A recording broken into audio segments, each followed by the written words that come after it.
Good morning, followers, Facebook friends, family. Welcome to another Limitless Monday Live. This month, if you're following me, we're talking about intellectual life, and we're going to dive into what it means in addition to what we did last week. So, if you're following me, last week we talked about why it's important to be a lifelong learner. And the comment I got from a lot of you was, but how do I have time? How do I have time to do all of that and be able to work and be able to do all the things that I'm doing daily? Those of you that are in my procrastination challenge, you already have the answer to that, or at least started to have some answers. Because today I want to talk about the game changer of mastering your time, and that's mastering focus and deep work. So let me ask you, have you ever sat down to do something very, very important and then you get distracted? You get distracted by your phone, you get distracted by the emails, or a million other things that just get you out of what you're doing. You're not alone. In a world full of distractions, the ability to focus is a superpower. So today I want to share how you can train your brain to concentrate better, to work more efficiently, and to tap it all with the highest level of productivity. So, the first thing is, I want you to acknowledge the fact that focus is really harder than ever. Today, it is so much harder than before. And before we talk about the how to improve focus, I want you to understand why we struggle with it. Because if the why is strong enough, the how is easy to do.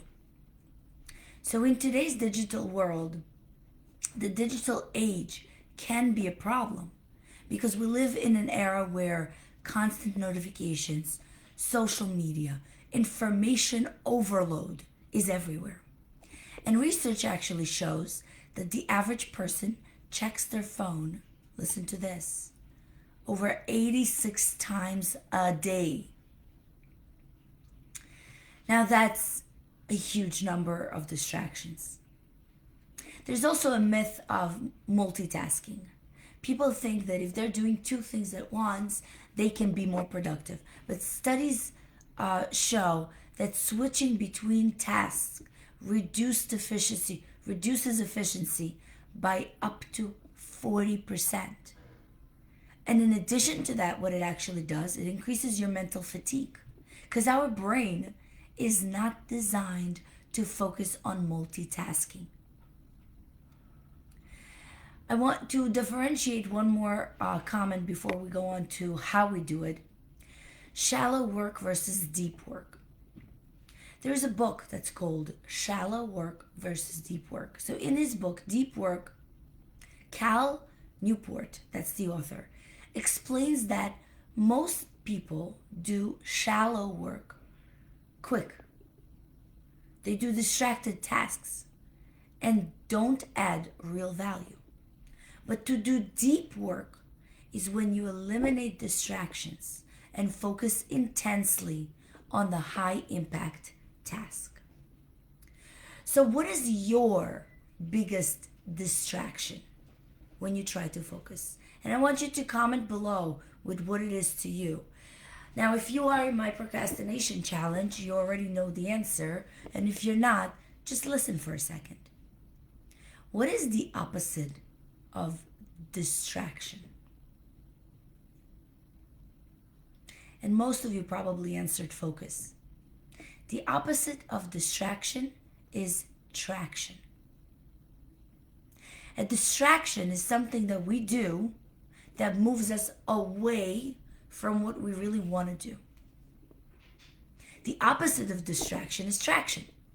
Traction is something we do that moves us towards what we really want. So the difference seems to be very obvious, but distraction has a sneaky way of tricking us. And what do they both have in common? They both have in common the word action. At any given moment, it's hard to tell whether we're moving towards or away from what we really want. So, how do we do that? A distraction can become attraction if it is scheduled. If you don't allow the distraction to take you away from your deep work and you put it into something that you actually attend to it, it is no longer a distraction. And I've spoke about it in my challenge. If you are interested to know how, message me and I will give you those tools.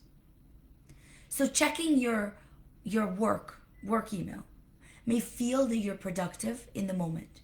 But when you really need to focus on attending on a big project that you're working on, that you're actually neglecting, you're bound to regret the time you wasted cleaning your inbox. So the difference between traction and distraction is the intent. Any action can be either distraction or traction, depending on what we intend to do with our time.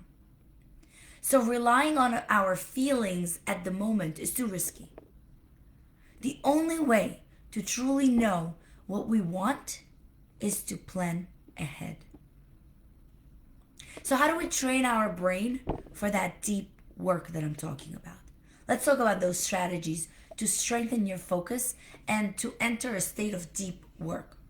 And there are 3 powerful techniques to do it. The first one is known as the 90-minute focus rule. And it really comes from breaking the task into 90 minutes interval of focus blocks, followed by short breaks. So try working in 90-minute sprints and then take 15-minute recharge. Now, if that's hard for you to do, start smaller. Start with something that's called the Pomodoro technique. The Pomodoro technique is the same idea, but now you break the 90 minutes into smaller intervals of 25 minutes. So you work for 25 minutes, you break for 5 minutes, you work for 25 minutes, you break for 5 minutes. You do that for a period of 4 breaks, 4 Pomodoros, what they're called, and then you make that big break. So these 2 methods are pretty much the same depending on your attention span, depending on how long you need to take that focus or deep work. So either the 90-minute focus rule or the Pomodoro technique. The second one is the distraction detox. Set your phone to do not disturb. Turn all new notifications and create a distraction-free workplace. Even better, use a website blocker. They're free and there are a lot of them. One of them is Freedom. There's another one that's called Cold Turkey, and it allows you to stay on task. There's one that I particularly like. I don't remember the name on top of my head, but it's something that puts your phone on do not disturb, and every interval period of time that you follow, it builds a tree in your name. If you want to know what that is, drop me in the box. I will find out what it is. There's a video I've done, I believe it was last year, about focusing and how you manage your time, and that app is in there, so I can go back and look. But drop me in the mailbox a message that you want to know what it is, and I'll send it to you. The third type of strategy is the one thing rule. Instead of juggling multitasking, prioritize one major task per week that you know is absolutely must. If you have multiple of those, do them daily. But you ask yourself, if I could accomplish only one thing today, this week, whatever that is that you're working on, what would it be? And then go all in on that task. Because multitasking really doesn't work. It deteriorates your brain. And as a brain coach, I will tell you, when you multitask, you actually do lose the brain abilities to function with a much better focus. You losing that. So prioritize one task. Now, I've talked about it before, but I will mention this today if you're listening. There is a book that I read, Organize Tomorrow Today. And there are many of them. There's also the 12-week the 12-week successful life, I believe it's called, they also talk about plan tomorrow today. So organize tomorrow today is really important. If you can, the night before you go to sleep, what it is jog down what it is that you need to do the next day. And when I do that, I always put down for myself one urgent task and three important tasks that I have to do throughout the day. The urgent task I schedule at the very beginning of the day while I'm still fresh, while I can still do this and be very much focused on what I'm doing. The three important tasks, I break them into the daily tasks and I kind of schedule them. Scheduling is very important. So if you still want to know and find out how you do this and you identify yourself really not following a lot of the things and procrastinating and not getting work done, you should have joined the procrastination challenge, but you can definitely message me and I will guide you on how you do that and how you can still join the challenge and get this information out there. It's important that you challenge yourself this week. Challenge yourself and train your brain to get better at focus. Focus is a skill. Just 90 minutes distraction free. Focus on effort. Track your progress and notice how more you accomplish when you put that distraction away. It doesn't mean that you cannot attend to social media. It doesn't mean you cannot do whatever you're doing. Schedule it. It is allowed. It is okay. But make a distraction your traction. Next week, we're going to talk about critical thinking and problem solving and how you make yourself smarter decisions, avoiding mental traps, and think like a genius. If you value today's live, share it, tag a friend, and let's grow together. I will see you next Monday, and I'm looking forward to hear everything you have to say about your distraction. Remember, any distraction can become an action of traction. Have a great day, guys.